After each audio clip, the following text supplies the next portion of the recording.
할렐루야. 오늘 성경 본문의 말씀은 창세기서입니다. 창세기서 1장 6절에서 8절입니다. 우리 한 절씩 교독하겠습니다. 사람이 땅 위에 번성하기 시작할 때 그들에게서 딸들이 나는 하나님의 아들들이 사람의 딸들의 아름다움을 보고 자기들이 좋아하는 모든 여자를 아내로 삼는지라. 여호와께서 이르시되 나의 영이 영원히 사람과 함께 하지 아니하리니 이는 그들이 육신이 됨이라. 그러나 그들의 날은 120년이 되리라 하시니라. 당시의 땅에는 네피림이 있었고 그 후에도 하나님의 아들들이 사람의 딸들에게로 들어와 자식을 낳았으니 그들은 용사라 고대 명성이 있는 사람들이었더라. 여호와께서 사람의 죄악이 세상에 가득함과 그의 마음으로 생각하는 모든 계획이 항상 악할 뿐임을 보시고 땅 위에 사람 지으셨음을 한탄하사 마음에 근심하시고 이르시되 내가 창조한 사람을 내가 지면에서 쓸어버리되 사람으로부터 가축과 기는 것과 공중의 새까지 그리하리니 이는 내가 그것들을 지었음을 한탄함이라 하시니라. 함께 읽겠습니다. 그러나 노아는 여호와께 은혜를 입었더라. 아멘. 살아계신 하나님의 말씀입니다. 할렐루야. 한 주간의 삶이 정말로 주님 앞에서 떳떳할 수 있었습니까? 오늘 본문의 말씀을 가지고 나눌 은혜의 제목은요, 은혜 입은 자의 삶이라는 말씀을 가지고 함께 은혜를 나누도록 하겠습니다. 오늘 본문 1절 이하를 보면 노아의 그 홍수 직전의 시대가 어떤 상황이었는지를 잘 설명해 주고 계세요. 또 노아의 홍수가 대략 기원전 2400년 전이니까 지금으로부터는 약 한 4400년 정도 거슬러 올라가서의 이야기입니다. 그런데 놀랄만한 사실은 그때나 지금 21세기나 사람들이 살고 또 생각하고 하는 일들 또 행위하는 모습들은 뭐 그때나 지금이나 4400년 전이나 지금이나 비슷하다라는 얘기입니다. 그 당시에 사람들이 첫 번째로 추구하는 것은 무엇이었냐? 그 사람들은 아름다움을 추구했다 이거예요. 요즘도 아름다움을 추구하죠. 성형수술도 하고 또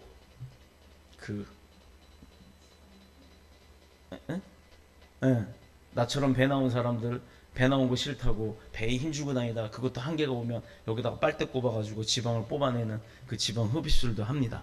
또 심지어 주름살이 늘어난다고 하면 여기다 뭐 주름살이 있는데 바늘을 갖다 푹 찔러놓고 거기다 무슨 뭐 물약 같은 걸 집어넣기도 해요. 그래서 그 주름을 좀 펴보고자. 그러나 그런 아름다움을 창조해 난다고 하는 것은 이 하나님께서 태초에 이 세상을 창조하실 때 만들어 놓으셨던 그 아름다움에는 견줄 수가 없다라는 거예요. 아무리 사람이 노력을 함으로 인해서 아름다운 것을 만들어낸다 해도 본문에서 사용된 아름다움이란 단어는 하나님께서 천지를 창조하실 때 그것을 만드시고 난 후에 주님이 딱 하신 말씀이 있어요. 하나님께서 뭐라고 하셨냐? 보시기에 좋았더라. 이 좋다는 단어와 동일한 히브리어에는 토브라고 하는 단어를 쓰고 있습니다. 이것은 아름답다, 놀랍다, 완벽하다, wonderful, beautiful 이런 뜻이겠죠. 뒤에 풀이 진짜 붙네 그러고 보니까. 자, 사람은 본능적으로 남자는 여성의 아름다움에 끌리게 돼 있고요, 여성은 자연의 아름다움에 끌리게 되어 있어요. 그래서 본능적으로 남자든 여자든 아름다운 것에는 자기의 마음을 열고 주게 된다는 그런 끌리는 경향이 있습니다. 경치에 감탄하고 잘 만들어진 예술적 가치가 높은 어떤 물건 형상들을 보고도 와 멋지다, 야 이거 참 잘 만들었다 라고는 할지언정 그 안에 야 은혜스럽다라고 하는 건 없죠. 왜냐? 생명이 없기 때문에, 생명력이 없기 때문에. 그렇기 때문에 은혜롭다는 말은 하지 않습니다. 자, 아름다운 경치에 감탄하고 잘 만들어진 물건에 예술적 가치를 부여하고 그걸 또 돈으로 화폐 가치로 따져보기도 합니다. 그 남녀의 미모나 완벽한 몸매를 부러워해서 뭐 밥도 굶어가면서 막 연예인들은 그 하잖아요. 연예인들 그 걸그룹들이 하루에 먹는 세 끼에 한 끼당 300칼로리 이상을 안 먹는데요. 바나나 하나가 몇 칼로리인 줄 아세요? 100칼로리입니다. 커피 한 잔이, 우리 마시는 커피 믹스 한 잔이 몇 칼로리냐? 98칼로리예요. 그러면은 커피 세 잔이 한 끼예요.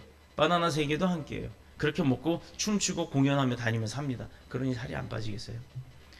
자, 이렇게 아름답고 완벽한 것에 관심을 가지거나 감탄하는 것은 그것을 부러워하고 내가 갖지 못했기 때문에 나도 저렇게 갖고 싶다, 나도 저렇게 되고 싶다 라고 하는 부러워함이 있었고, 또 그 뒤에는 부러움 가운데 내가 소유하고 싶어하는 이 소유욕의 마음이 있기 때문에 그것들을 그렇게 추구하는 겁니다. 아름다워지려고 하는 것. 문제는 이런 아름다움을 소유하고자 하는 그런 인간적인 본능 때문에 하나님의 아들로 불렸던 이 셋이라고 하는 경건한 자손들도, 셋 쪽에 경건한 자손들도 세상의 아름다운 여자들의 모습에 반해서 그냥 홀가닥 넘어가 버리고 말았다라는 겁니다. 그들은 앞다투어 아름다운 여자를 주목하고 쳐다보게 되었고 그들 중에서 자신의 아내로 삼으려고 했던 거예요. 자, 그 사실이 2절에 보고라고 하는 단어에서 나타납니다. 여기서 본다는 말은 단순하게 행동을 넘어 자세히 주목하고 위아래로 스캔하고 훑어본다라는 그런 의미로 본다라는 뜻의 이야기를 하는 거예요. 또한 그들이 자기 아내로 삼았다라고 하는 이 말은 아름다운 것은 공유하고 같이 보려고 하는 것이 아니라 내 걸로 완벽하게 소유하려고 했던 그런 인간의 가장 기본적인 욕망이 드러나는, 그것을 아주 적합하게 표현한 게 보고라는 단어를 썼다라는 겁니다. 경건한 하나님의 백성들이 저 세상의 여자들의 그 외모에 현혹이 된 거예요. 예를 들어서 그런 거 있잖아요. 진짜 뭐 팔등신에 뭐 금발에 뭐 키가 크고 머리도 뭐 장발이 아니라 그 뭐죠? 뭐라 그래요? 이렇게 긴 머리를 무슨 머리라 그러나? 아, 생머리에 이런 게 남자들은 환상이라고 생각을 합니다.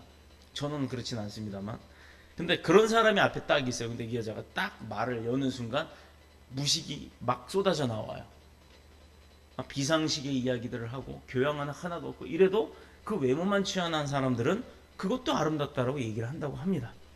경건한 하나님의 백성들이 세상 여자들 외모에 현혹이 되고 나서 이후에 세상 사람들이야 그런 경건한 하나님의 백성의 자녀들도 그러는데 그렇지 않은 세상 사람이야 뭐 두말할 가치가 없다는 얘기죠. 그냥 이쁘면 다다, 뭐 멋있으면 다다, 아름다우면 다다라는 그런 생각을 하고 살았다라는 거예요. 아름다운 외모가 결론은 지상 최고의 선이 되고 말았다는 겁니다. 우선 추구하고자 하는 선이 되었다라는 거예요. 기준이 되었다라는 겁니다. 우리나라를 외국에서는 성형 천국이라 그래요. 심지어 중국에서는요, 무슨 춘절이니 뭐니 해서 이렇게 장기적인 휴가 때는 한국으로 와가지고 성형을 하고 한 보름씩 쉬고 있다가 다시 자기네 나라로 되돌아가고 하는 성형 관광도 유행을 했었어요. 이것은 외모를 지상주의로 생각하는 것은 우리나라뿐만 아니라 세상 어디나 동일한 현상이라는 겁니다. 그래서 그게 잘못됐다라는 건 결코 아니에요. 그래서 다른 것은 다 용서가 되어도 못생긴 것은 용서가 될 수 없다는 그런 유행어도 우스갯소리도 있었어요. 왜 사람들이 외모의 아름다움에 그렇게 열광을 할까요? 이것은 인간 마음, 본연의 그 깊은 마음 깊은 곳에 자리 잡고 있는 죄의 본질성 때문에 그래요. 죄의 본성이 개인의 만족함 또는 쾌락을 추구하기 때문에, 그래서 아름다운 것을 자기의 만족함을 얻기 위해서 그 아름다운 것을 추구하는 겁니다. 그래서 2절에 보면요, 자기들이 좋아하는 이라는 이 단어가 있는데 이 말은 결국은 아름답게 표현해서 좋아하는 거지만 조금 더 그 속을 깊이 들여다보면 쾌락에 만족한다는 의미인 것입니다. 그때 사람들이나 지금의 사람들의 특징 중에 하나가 죽기까지 자기가 즐겁고 재미있는 것을 추구하고 산다는 거예요. 즉 육체적인 쾌락을 추구하고 산다는 것입니다.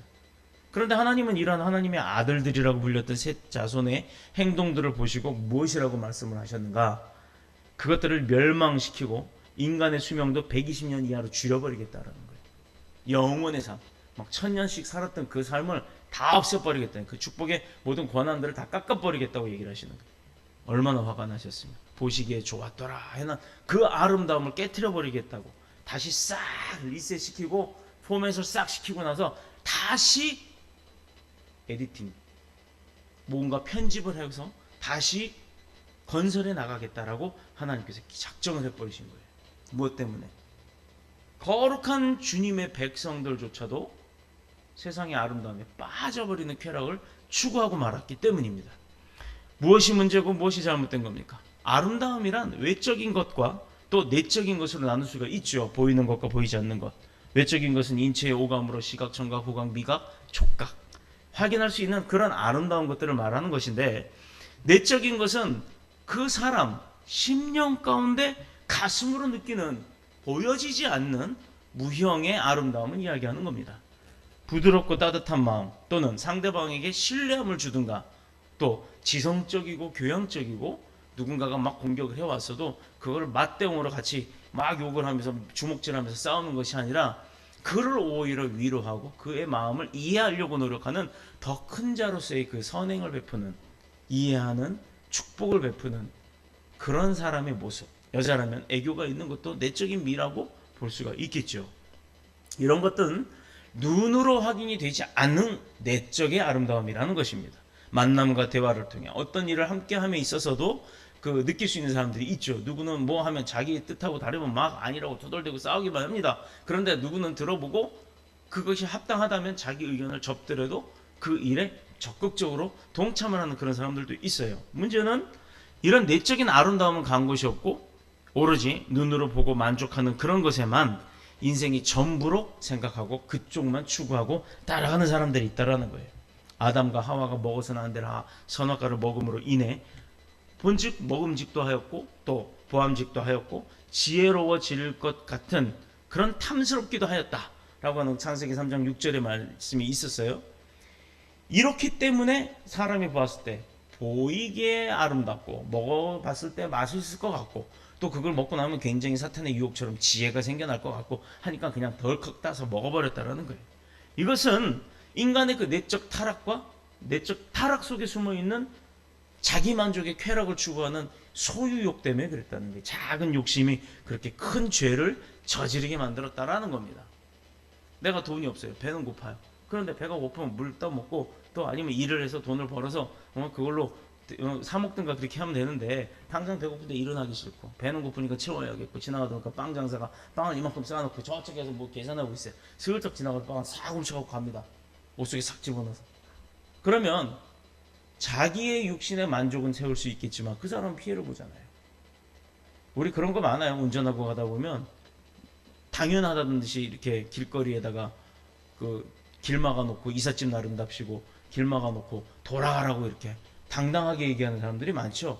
근데 원칙적으로는 그거 잘못된 거 아닙니까? 남이 다녀야 할 길을 막아놓고 그거는 돌아가는 바람에 기름값도 더 들고 시간도 더 들고 손해를 봐요. 자기는 이삿짐 날라주고 돈을 받는 바람에 자기는 남에게 손해 끼치고 자기는 이득을 취하는 일입니다. 이것은 자기만의 만족을 추구하기 때문에 그런 일들을 벌여요. 그리고 요즘은요 당당하다듯이 얘기해요. 아니 이삿짐 내리는 거 안 보입니까? 그냥 돌아가세요. 그건 그렇게 말하면 안 되는 거예요. 사실은 이제 우리 교인들 가운데 이삿짐 센터를 하시는 분이거나 거기에 종사하는 분들이 있다면 우리는 좀 달라집시다. 어떻게 달라지냐? 미안합니다. 내가 부득이한 사정 때문에 이렇게 치워드리고 해야 되는데 이런 상황이 생겨 죄송합니다. 미안합니다. 죄송하지만 양해 좀 구하니까 이렇게 좀 돌아가 주십시오. 이렇게 이야기를 하는 게 믿음의 삶의 사람들의 은혜 입은 자의 삶의 대화법입니다. 이것은요 인간의 타락과 사회적인 부패가 눈으로 보는 것에서부터 시작이 된다라는 거예요. 아, 그 보면 몰라요? 좀 돌아가면 안 됩니까? 이러면 벌써 돌아가려고 마음 먹었다가도 싫다고 끝끝내 고집 피워가면서 이거 당장 빼라고 이렇게 하고 싸움질을 하게 됩니다. 사도 바울도 고린도 교인들을 향해서요 책망을 하긴 했는데 책망할 때 뭐라고 얘기했냐면 너희는 외모만 보는도다 라고 질책을 했어요. 고린도후서 10장 7절. 이래서 고린도 교회가 문제에 빠졌다는 건 사도 바울의 그 말 한마디에 나옵니다. 어떤 것으로? 외모를 취하는 모습에. 이런 것은 하나님의 자손에게도 예외가 아니었다라는 거예요. 하나님의 자녀들이 행하는 이런 외모적 아름다움을 추구하는 지상주의, 그것을 삼는 행동이 일시적인 유행이 아니라 오랜 시간에 지속적으로 그들에게 있다 보니까 나중에는 그들의 삶이 그냥 자연스레 거기에 동화가 되어서 그 믿음의 경건한 삶이 퇴화가 되어버리고 그리고는 계속적으로 그들의 그 지상주의적으로 세상 쪽으로 차가는 그 지상주의적 삶이 점점 증가가 되는 것을 볼 수가 있었어요. 4절에 보면요. 그 후에도 하나님의 아들들이 사람들의 딸을 취하여 자식을 낳았다. 분명히 하나님이 경고했는데 그 이후에도 변하지 않고 했다라는 겁니다. 남들보다도 더 아름답고 더 완벽한 미모의 여인을 자신의 아내로 삼아요. 요즘도 그런 사람들 많죠. 내 아내 참 이쁘고 그러면 참 좋죠. 뭐 나쁠 거 있습니까? 근데 내 아내가 조금 못생겼다고, 내 아내가 조금 아니라고 해서 어디 데리고 나가기 창피하면 그게 남편이 될까요? 또 내 아내가 정말 이쁘고 세상 사람들이 누구나가 봤을 때 완벽하다고 생각할 때 누군가가 뺏어가려고 안 하겠어요? 그러면 세상 사람들을 바라보는 눈에 내 아내는 데리고 다니고 필요도 없는 거예요. 숨겨놓고 집에만 가둬놓으려고 하겠죠. 왜? 누가 보면 뺏어갈까 봐. 그럼 반대로 얘기하면 뭐 못생기고 그런 사람들은 뺏어갈지 않을까, 그냥 얼굴이 무기다 그러고 내보내요. 분명한 것은요, 각각의 사람들이 보는 관점과 기준은 다르기 때문에 누가 봤을 때는 아름다운데 누가 봤을 때는 안 아름다울 수가 있는 거예요. 또 누가 봤을 때는 아름답지 못하다 했지만 또 다른 사람이 봤을 때는 아름다울 수가 있는 겁니다. 이것은요, 제가 말하는 것은 외적 외모의 그 아름다움을 얘기하는 게 아니라, 외모는 아니어도 내적 아름다움이 있고 외모는 아니어도 내적 지성이 있는 사람들이 있습니다. 그로 인해서 그런 것들이 더 마음에 끌리면 결혼을 하는 거예요. 굳이 얼굴이 어떻다, 몸이 어떻다, 이거는 중요한 것이 아닙니다. 절대적 권력이 있든지 절대적 부가 있든지 이것이 무엇을 의미하는 것인가? 오직 사람이 시험을 받는 것은 자기 욕심에 끌려 미혹됨이다 라고 하는 하나님의 말씀이 있었어요. 또 욕심이 잉태한 즉 죄를 낳고 죄가 장성한 즉 사망을 낳는다. 야고보서 1장 14절 15절의 말씀입니다. 바로 이것입니다. 뭐가요? 우리를 사망에 이르게 한다고요? 사람의 작은 욕심, 나의 만족을 위한, 쾌락을 위한 작은 욕심, 그것이 바로 내가 점점 사망의 길로 빠져들게 만든다는 것이에요. 결국은 5절의 말씀대로 죄악이 세상에 관철이 되고 관영이 되어 삐쳐졌다는 이 얘기입니다. 모든 사람들의 생각이 처음부터 끝까지 악으로 시작해서 악으로 차버렸다는 얘기예요.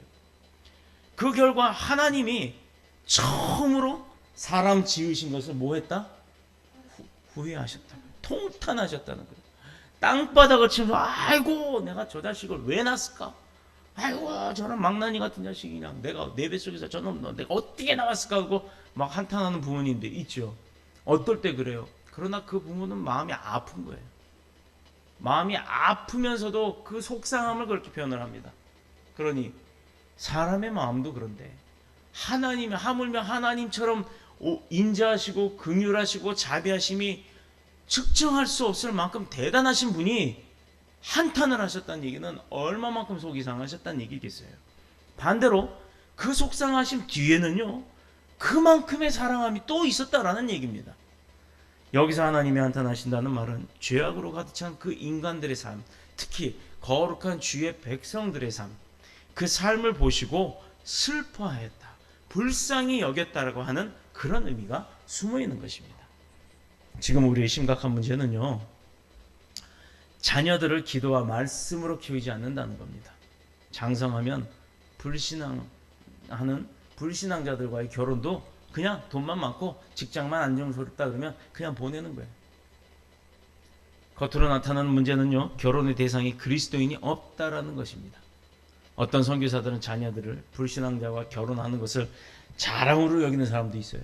그렇게 해서 그 가정을 전도하겠다고. 이는 돈 많은 사람이다 이거예요. 능력 있는 사람이다 이거예요. 그런데 믿음은 좀 아니다. 그래도 괜찮다.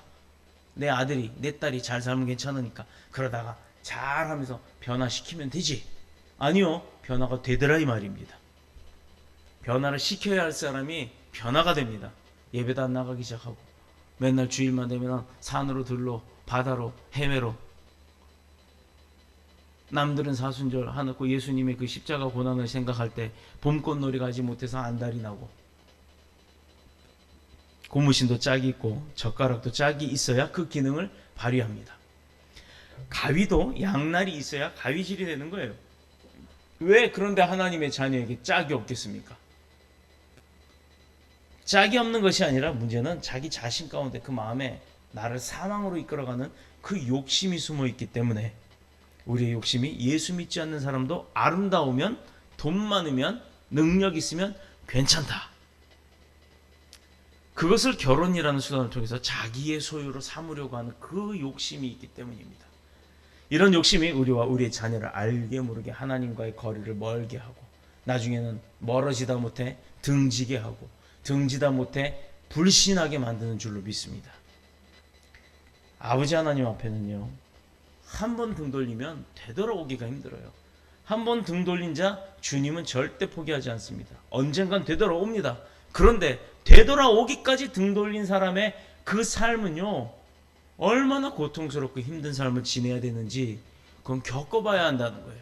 왜 겪어본 사람들이 하는 얘기를 믿고 그것을 겪지 않는 간접적 체험으로 겪는 걸로 가야 되는데, 본인이 직접 가서 다 겪어보고 그때 가서 바닥에 가서 땅바닥 치고 주님이 통탄했던 것처럼 본인도 한탄하면서 주여 용서하소서 하고 그때 돌아옵니까?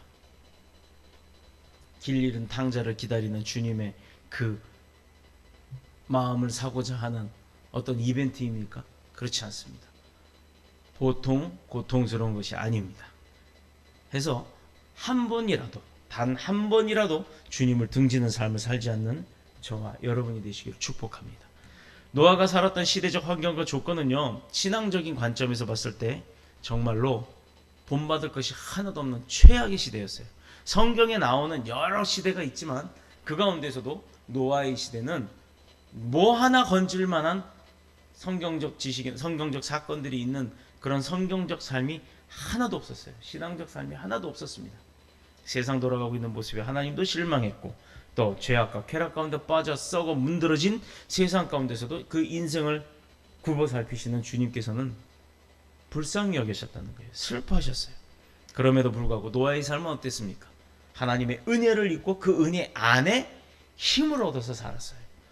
사람들이 환경과 조건을 탓하고 따지고 또 자기의 잘못된 그런 행동과 생각들을 누구 앞에서든 잘못했다고 고백하는 것이 아니라 맞다고 합리화하려고 거짓을 갖다 붙여서까지라도 그걸 조작을 해서라도 합리화하려고 했습니다.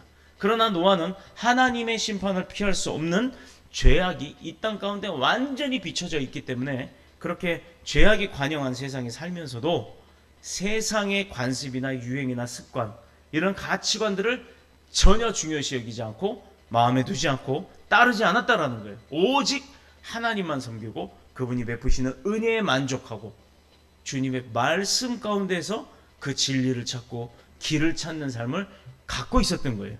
의롭게 정직하게 살기가 정말 힘들었지만 신앙을 소유하고 있다고 하는 그 믿음 자체만을 가지고 그가 내가 주의 백성의 거룩한 삶을 사는 은혜가 있다라는 것을, 그것에 감사하면서 그는 살았어요. 그렇기 때문에 신앙을 소유하고 믿음을 가진다는 것, 그것이 그렇게 감사할 수가 없었던 겁니다. 그럼에도 불구하고 노아는, 그런 세상 가운데 불구하고도 노아는 가문이나 전통이나 평생 모은 재산, 사회적으로 가치 있는 그런 것들이 아니라 오직 하나님 중심의 자기 삶의 신앙, 그것을 지켜나갔다라는 거예요. 하나님 그걸 보셨어요. 사람의 힘으로는 도저히 할 수 없어도 하나님은 하실 수 있다는 걸 믿고 그 노아의 방주를 만드는 사건을 그는 순종을 한 겁니다. 노아가 어떤 사람이에요? 9절에 보면요, 노아는 의인이요 당세 완전한 자라 그가 하나님과 동행하였다, 이렇게 되어 있어요. 예수 믿는 사람은요 세상 사람들과 다른 게 뭐가 드러나냐면 예수 그리스도가 내 옆에 있다라는 게 드러나야 되는 거예요. 저 사람 뒤에는 예수님이 있어서 겁을 내는. 오늘도 어떤 일이 있었느냐, 예배를 직전에 올라오는데 앞에 담배꽁초가 너무 많아요. 그냥 들어오다 보니까 누가 계단에다 또 담배 피우고 화장실 나갔다 오면서 침을 뱉어놨어요. 그래서 화장실 들어가서 문을 열고 화장실도 보니까 막 소변을 어떻게 봤는지 흘려 있어서 물을 탁 뿌리고 씻고 있는데 마대걸레를 이제 들고 나와서 딱 돌아보는 순간 담배를 딱 물고 이쯤 취하신 분이 문을 열고 화장실을 담배 피우면서 들어오려고 하다가 저랑 눈이 딱 마주친 거예요. 저는 마대걸레를 이렇게 닦으려고 이렇게 하다가 유리창을 딱 봤는데 그 문에서 딱 보더니 그냥 그 길로 돌아서 가버리더라고요. 그러더니 담배를 다 피고 그리고 들어오더라고요. 나는 뭐 인상을 쓴 것도 아니고 누가 뭐라고 한마디 하지도 않았습니다. 왜 그랬을까요? 그는 술에 취해서 정신이 혼미해질지 몰라도 내 뒤에서 청소하고 계셨던 예수님을 받은 줄로 저는 믿습니다. 두려웠겠죠. 뭐가 두려웠겠어요? 건물 안에 담배 피면 안 된다는 거 알지만 누가 없었으면 당연히 그냥 펴도 된다는 속셈으로 들어올 마음이었던 거예요. 그런데 그의 양심이 그를 맞게 한 겁니다. 그의 양심이 그를 되돌아쓰게 한 겁니다. 이것은요, 바로 청소하는 제 모습 때문이 아니라 그런 마음을 갖고 그를 긍휼하게 쳐다보게 했던 하나님의 마음이 있었기 때문인 줄로 믿습니다. 예수 그리스도로 말미암아 구원받은 은혜뿐만 아니라 하나님의 자녀로서 또 기도의 응답과 성도의 능력이 있기 때문에 노아는 그 은혜에 입은 자의 삶을 살 수가 있던 거예요. 그렇다면 우리 하나님의 은혜를 입은 우리 믿음의 백성, 성도들의 삶은, 그 사람들의 능력은 무엇입니까? 어떤 환경과 삶, 조건 속에서도요, 일단은 하나님이 내 안에 먼저 중심이 되어서 든든히 계시기 때문에 어떤 바람이 불고 어떤 비가 오고 어떤 눈보라가 친다 하더라도 그냥 눈보라 비바람은 피하면 돼요. 내가 그거 심하게 오면 건물 안에 들어가서 피하면 돼요. 그런데 우리가 건물 안에 들어올 수가 없죠. 내 안에 주님한테로 들어가 버리는 겁니다.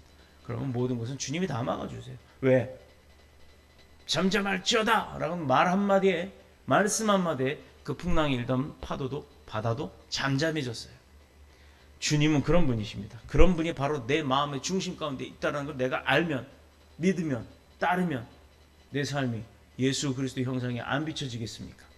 연꽃이 피어 있는 연못에 가보면요, 이렇게 무슨 쟁반 마냥 큰 연잎 위에 연잎이 떠 있어요. 근데 그 연잎에는 무슨 아주 짧은 이렇게 무슨 선모들이 있어서 웬만한 빗방울이 딱 떨어지면 뚜루룩 굴러 들어갑니다.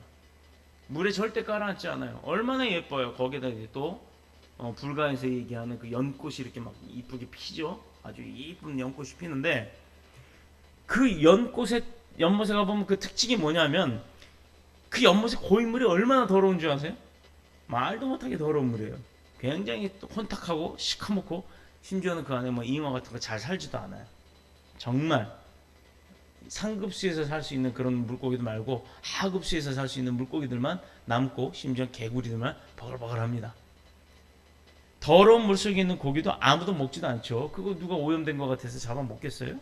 그런데 더러운 물 한가운데서 꽃을 피고 열매를 맺는 이 연뿌리는요, 왜 사람들이 그렇게 맛있다고 잘라 먹은 구멍 뽕뽕뽕 뚫린 거 있잖아요. 연근이라고 하는 연뿌리. 그렇게 먹고 좋아합니까? 왜일까요? 연꽃은 더러운 물 속에서도 그 물을 먹지 않아요. 그 연꽃은 연못의 물을 먹는 것이 아니라 하늘에 내리는 그 이슬을 모아서 먹고 삽니다. 그래서 연잎에 물방울이 떨어지면 도로록 굴러가게 돼 있어요. 가운데로. 그 연줄기가 그 물을 먹고 사는 거예요. 그 속에서 자신의 아름다움을 지키면서, 그 더러운 가운데에서도 아름다움을 지키면서 반드시 그 꽃과 열매를 맺기 때문에 사람들이 그렇게 그 열매에 관심을 많이 두는 것입니다. 그래서 불교에서는요, 그런 혼탁함 가운데서도 정결함을 잃지 않는다 해서 그렇게 최고의 꽃으로 불교에서는 치고 있는 거예요. 성도의 능력이란 세상에 포함돼서 사는 사람들이죠. 세상과 동떨어져 살 수는 없어요. 산속에 가는 자연인처럼 살 수는 없는 겁니다. 그래서 세상의 유행이나 관습이나 그 가치관에 속해 살면서도 따라가지 않는다는 거예요. 그걸 중요시 여기지 않는다는 겁니다. 하나님의 은혜 하나로 충분히 살아갈 수 있는데 다른 것이 뭐가 필요한가? 그렇게 중요하지 않다. 나는 주의 은혜면 족하다. 이 마음으로 사는 것입니다. 그러면 노아에게 임했던 하나님의 은혜는 무엇이냐? 사람들은 노아가 하나님 앞에서 은혜를 입을 수 있었다는 것이 무엇이냐? 9절의 말씀을 딱 연결해 보면 알 수 있어요. 그는 의인이고 하나님이 보시기에 완전한 자였어요. 다시 말해서 인간적인 노력이나 하나님을 향한 어떤 특별한 공로가 있었다라고 볼 수가 있는 거예요. 하나님이 인정하셨다는 거예요. 제가 늘 우리 주장을 하죠. 우리의 삶은 어떤 삶이 돼야 됩니까? 인정받는 삶이 돼야 돼요. 세상 사람한테도 인정받아야겠지만 그거 인정 못 받아도 괜찮아요. 하나님이 인정하면 다 된 거예요. 하나님이 인정하는 삶은 세상 사람들이 인정 안 해도 괜찮아요. 왜? 먹고 자고 사는 것 하나님이 다 책임지십니다.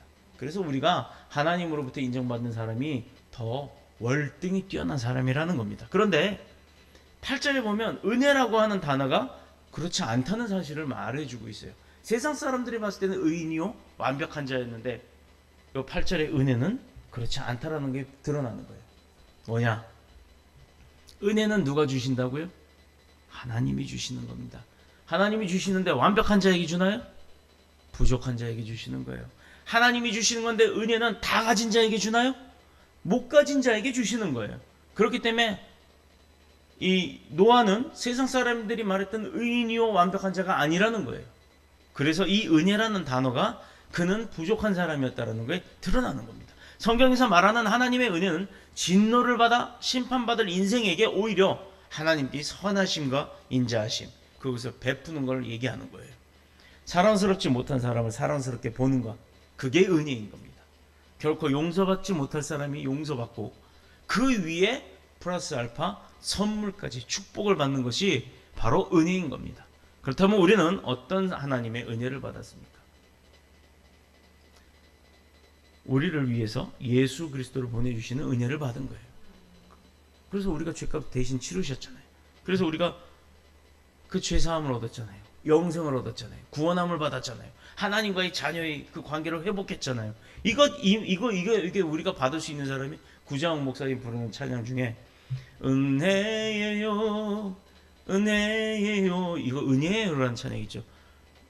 나는 자격이 없는데, 나는 그 은혜 받을 사람이 아닌데 주님이 주시니까 그게 은혜라는 거예요. 나는 자격이 안 돼요. 나는 대상도 안 되고 조건도 안 되고 나는 그냥 거기에 갈 수도 없는데, 그런데 주님이 주시니까 그게 은혜라는 찬양입니다. 은혜요라는 찬양이, 저는 그걸 들을 때마다 그렇게 눈물이 나요. 우리가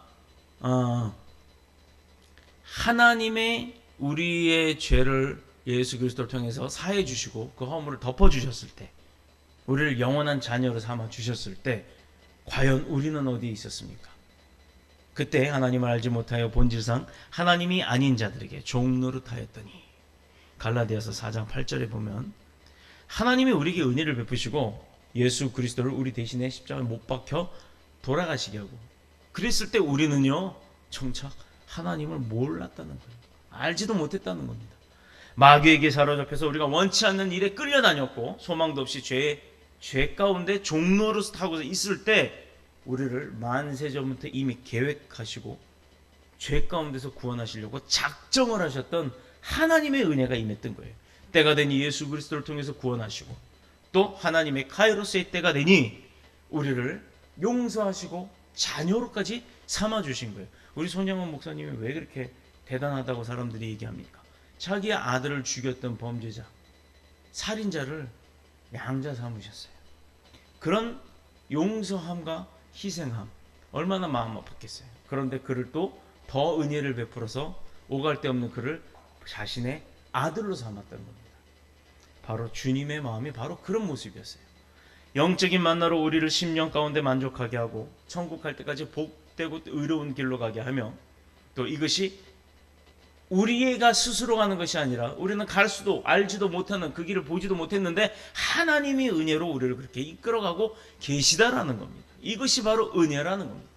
그러므로 노아가 아무리 정직하게 살려고 해도 그 당시 사람들과는 다른 모습을 하고 있었을지라도 하나님이 보시기에는 똑같은 죄인이요 홍수로 심판받아 죽어 멸망할 그런 죄인인데, 그것이 분명한데, 그러나 단 한 가지 노아가 그 당시 사람들과 달랐던 것은 여호와께 은혜를 입었기 때문이에요.